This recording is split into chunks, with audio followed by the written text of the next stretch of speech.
Halo teman-teman semua, di video kali ini kami akan membahas mengenai tembaga murni dan paduan tembaga dari mata kuliah Pengetahuan Bahan Teknik Industri Universitas Sumatera Utara dengan dosen pembimbing kami, Ibu Insinyur Nurhayati MT. Nah, kelompok kami sendiri beranggotakan pertama Auditio Mika Ananda Putra dengan NIM 210403004 dan Christian Herlim dengan NIM 210403036. Nah, selanjutnya kita harus mengetahui dulu dong, apa sih tujuan pembelajaran dari tembaga murni dan paduan tembaga? Nah, tujuan pembelajarannya yaitu agar para mahasiswa, pembuat video, serta para penonton video mampu memahami serta memperoleh pengetahuan mengenai pengertian tembaga, karakteristik tembaga, kelebihan dan kekurangan tembaga, manfaat tembaga, paduan tembaga, serta bahaya tembaga itu sendiri. Nah, selanjutnya kita harus mengetahui apa saja daftar pembahasan pada video kali ini. Yang pertama, ada pengertian tembaga, karakteristik tembaga, kelebihan dan kekurangan tembaga, manfaat tembaga, paduan tembaga, serta bahaya tembaga. Nah, untuk pembahasan pertama kita akan mengawali mengenai pengertian tembaga. Nah, tembaga merupakan suatu unsur kimia yang tidak asing lagi bagi kita karena pemanfaatannya ini sendiri digunakan dalam kehidupan kita sehari-hari. Nah, tembaga ini memiliki lambang Cu yang berasal dari bahasa Latin yaitu tembaga dan nomor atomnya yaitu 29. Selanjutnya kita akan membahas mengenai karakteristik dari tembaga. Yang pertama, memiliki warna kuning kemerah-merahan. Kemudian sangat mudah dibentuk dan bersifat lunak. Lalu, merupakan konduktor panas dan listrik yang baik untuk aliran elektron. Yang keempat, tahan terhadap korosi. Yang kelima, dapat bereaksi dengan oksigen membentuk CuO yang berwarna hitam pada suhu 300 derajat Celcius. Yang keenam, tidak bereaksi dengan alkali. Dan yang terakhir, dapat bereaksi dengan uap belerang membentuk tembaga 1 sulfida, tembaga 2 sulfida, dan halogen untuk membentuk tembaga 1 klorida. Nah, selanjutnya kita akan membahas mengenai kelebihan dan kekurangan dari tembaga. Nah, tembaga ini sendiri juga tidak luput dari adanya kelebihan serta kekurangan. Untuk kelebihannya sendiri yang pertama, mampu menghantarkan listrik dengan sangat baik. Lalu menambahkan ornamen pada interior rumah. Lalu tembaga juga dapat mudah dibentuk untuk berbagai macam alat yang dapat memenuhi kebutuhan manusia. Dan yang terakhir, mudah ditemukan. Selanjutnya untuk kekurangan dari tembaga, yang pertama, cenderung berbobot berat. Lalu tembaga juga terlalu cepat panas, walaupun mempunyai sifat konduktor yang sangat baik. Dan yang terakhir, memiliki kualitas yang tidak sebaik dengan logam mulia yang lain. Nah, pembahasan selanjutnya mengenai manfaat dari tembaga. Nah, manfaat tembaga yang pertama yaitu dapat dimanfaatkan untuk berbagai alat listrik dan rumah tangga karena sifat konduktornya yang sangat baik. Kemudian, tembaga juga dimanfaatkan sebagai komponen utama perlengkapan pada handphone, komputer, dan elektronik. Kemudian, tembaga juga dimanfaatkan sebagai komponen pembuatan perhiasan.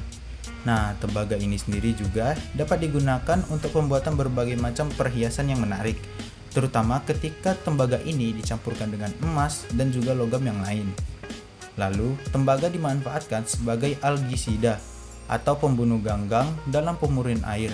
Serta yang terakhir, manfaat dari tembaga yaitu merupakan salah satu bahan pembuatan uang logam. Paduan tembaga.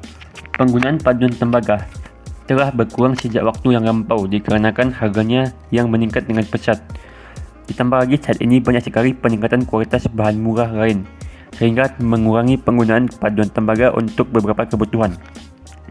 Adapun macam-macam paduan tembaga antara lain yang pertama ada perunggu. Perunggu adalah logam yang terbuat dari campuran Cu dan Sn atau campuran tembaga dan timah. Biasanya kadar kandungan dari perunggu adalah tembaga sebesar 70-78%, timah sebesar 22-44%, kemudian sisanya itu adalah zat seng, kumbum, dan aluminium. Untuk Karakteristiknya yang pertama itu memiliki daya tahan yang baik, tahan terhadap arus dan korosi, kemudian warnanya kecoklatan. Perunggu dimanfaatkan sebagai bahan alat musik, bahan perhiasan, medali, dan uang.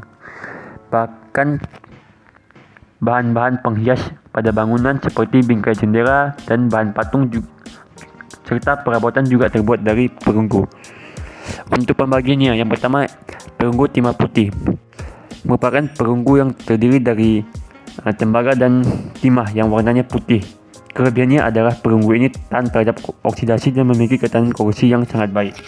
Yang kedua adalah perunggu fosfor, merupakan perunggu yang terbuat dari campuran tembaga dan timah yang disertai penambahan fosfor sebesar 0,5 sampai 1%. Kelebihannya adalah perunggu ini memiliki ketahanan arus dan daya tahan yang baik. Yang ketiga adalah perunggu aluminium, merupakan perunggu yang terbuat dari campuran Cu dan Sn yang disertai penambahan aluminium sebesar 7-11%. Kelebihannya adalah perunggu ini mudah dibentuk dan memiliki ketahanan korosi yang baik. Paduan yang kedua adalah kuningan.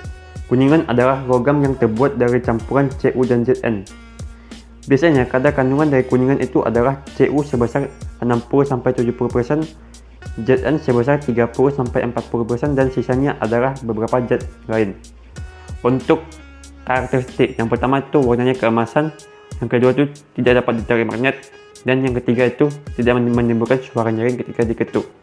Kuningan sering dimanfaatkan untuk keperluan dekoratif karena kemiripannya dengan emas. Kemudian banyak juga dimanfaatkan untuk pembuatan alat musik, perabot serta peralatan rumah karena kemampuan pengerjaan dan daya tahannya yang sangat baik. Untuk pembagiannya, yang pertama adalah kuningan khusus, merupakan kuningan yang ditambahkan unsur ketiga selain dari tembaga dan seng. Unsur tersebut adalah krumbum, timah, dan aluminium. Ditambahkan krumbum untuk membuat permukaan halus. Ditambahkan Sn untuk memperbaiki ketahanan korosi dan sifat-sifat mekaniknya.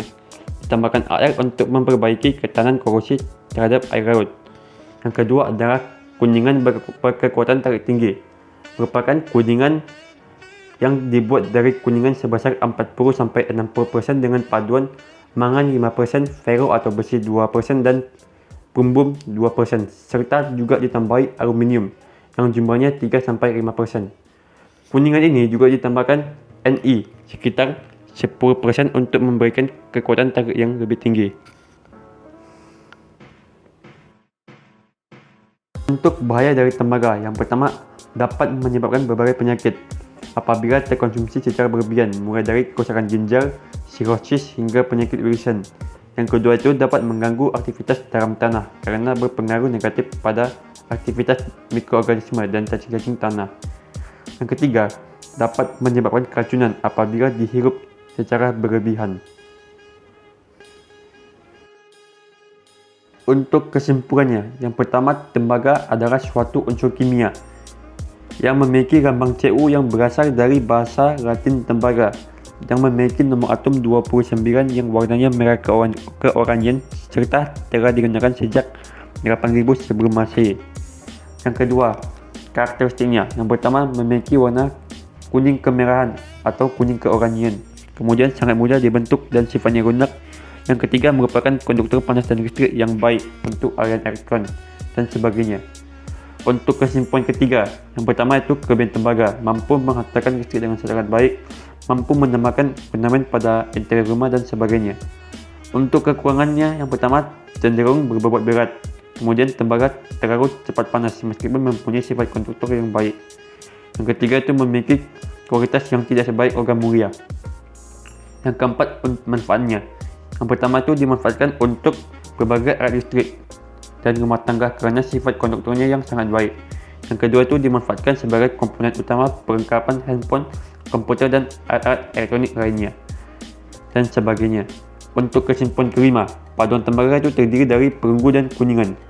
Perunggu terdiri dari perunggu timah putih, perunggu fosfor dan perunggu aluminium. Kuningan terdiri dari kuningan khusus dan kuningan berkekuatan tarik tinggi.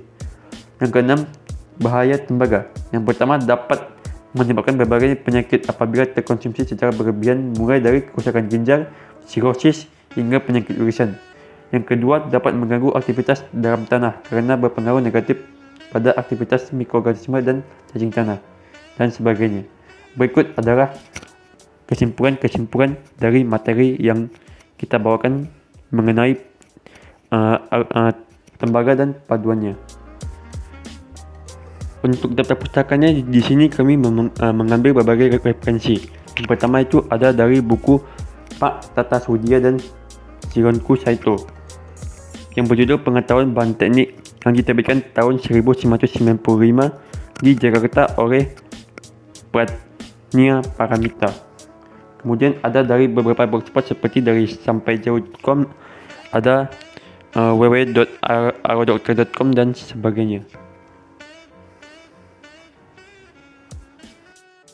Sekian materi yang dapat kami bawakan. Apabila terdapat kesalahan, kami mohon maaf. Terima kasih atas perhatiannya dan sampai jumpa.